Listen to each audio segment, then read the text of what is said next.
बुढो बहिरो भएको अरूले छोरी दिएनन् बहिरी थियो बिहा गरेछ होइन त अब बुढी बहिरी भयो अब बहिरीबाट पनि फेरि छोरो पनि बहिरी जन्मेछ त्यो छोराको पनि बहिरो चाहिँ भयो अब पाएन भने त बहिरीको जान गरेर 4 जना बहिरी भएछन् एउटै घर छोरो चाहिँ जोत्न भनेर गएर चाहिँ खेतमा कहुन बाचा हिँड्ने आएको थियो कानले अब बहिराले एक थोक भने अर्को थोक सुन्छ के अरे ज्योति रहेछ कहुन बाचा हिँड्ने सोधेको थियो के भनेर सोधेको थियो फल्ना ठाउँ जाने बाटो कहाँ हो भनेर भने आउँथ्यो के त्यहाँबाट दुलैले दिउँसो नास्ता लिएर गएछ त्यहाँबाट नास्ता लिएर त्यहाँ गोरु चाहिँ किन्न मागेको थिएँ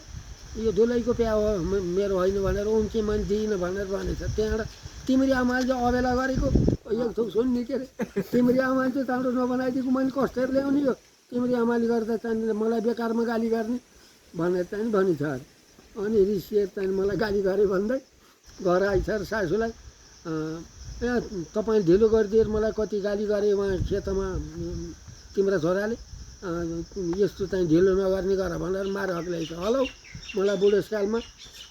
मलाई चाहिँ गाली गरेछस् अब बुढो आएपछि पख मलाई खुब नराखेर लाग्यो भनेछस् मलाई बुढी भए बेला त्यो नसक्ने भए बेला भनेछस् तँलाई पख भनेपछि बुढो गएछ फेरि कहाँ मिटिङमा त्यहाँबाट चाहिँ बुढो आएछ ल म बस्न सक्दिनँ यिनीहरूसित यिनीहरूले चाहिँ मलाई चाहिँ नाटा खेला आएको भनी बुहारीले